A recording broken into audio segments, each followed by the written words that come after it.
Harry explained all about Dobby and the Dursleys. "Lousy muggles," growled Hagrid. "If I'd have known." "Harry! Harry, over here!" Harry looked up and saw Hermione Granger standing at the top of the white flight of steps to Gringotts. She ran down to meet them, her bushy brown hair flying behind her. "What happened to your glasses? Hello, Hagrid. Oh, it's wonderful to see you two again. Are you coming into Gringotts, Harry?" "As soon as I've found the Weasleys," said Harry. "You won't have long to wait," Hagrid said with a grin.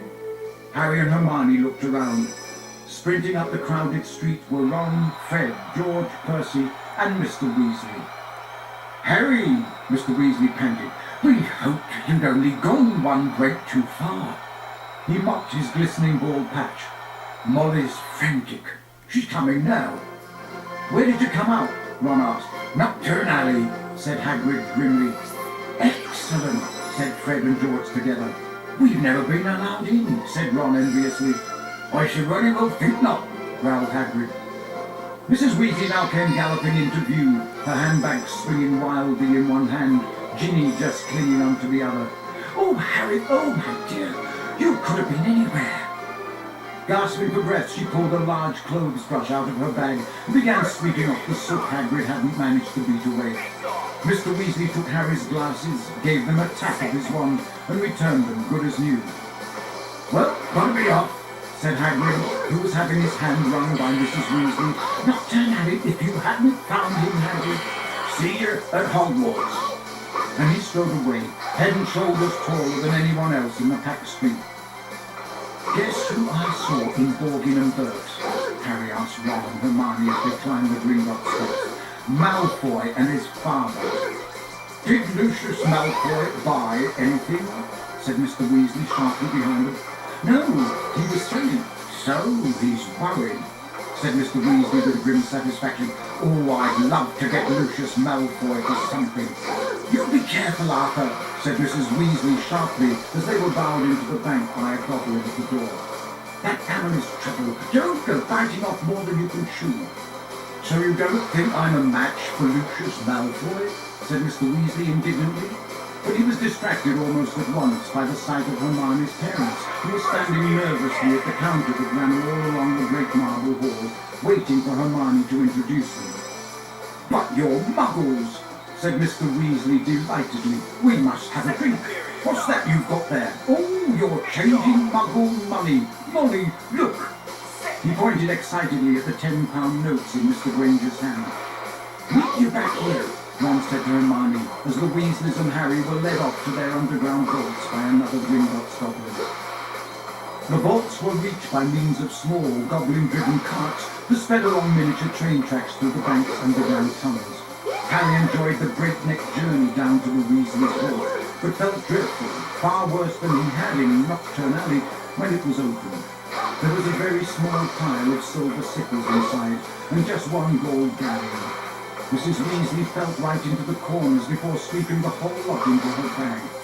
Harry felt even worse when they reached his vault. He tried to block the contents from view as he hastily shoved handfuls of coins into a leather bag. Back outside on the marble steps, they all separated. Percy muttered vaguely about needing a new quill. Fred and George had spotted their friend from Hogwarts, Lee Jordan. Mrs. Weasley and Ginny were going to a second-hand robe shop.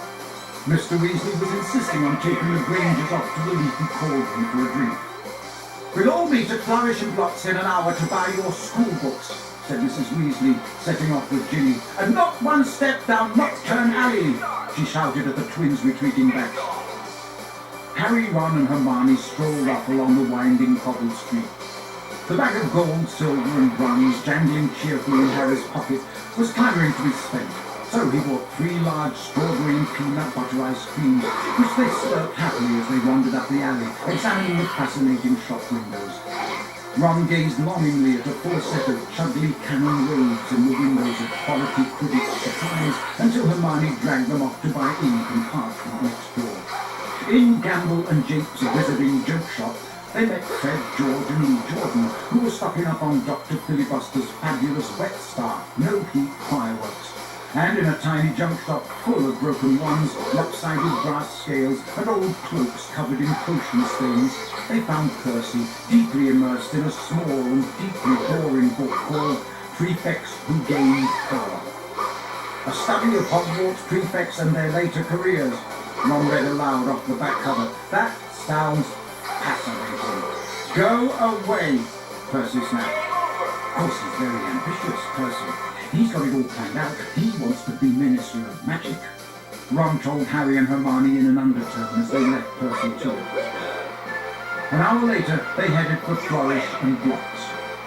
They were by no means the only ones making their way to the bookshop.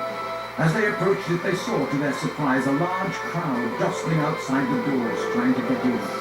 The reason for this was proclaimed by a large banner stretched across the upper windows. Gilderoy Lockhart will be signing copies of his autobiography, Magical Me, today, 12:30 p.m. to 4:30 p.m. We can actually meet him, Hermione squealed. I mean, he's written almost the whole book. The crowd seemed to be made up mostly of witches around Mrs. Weasley's age. A harassed-looking wizard stood at the door, saying, Calmly, please, read his book, poor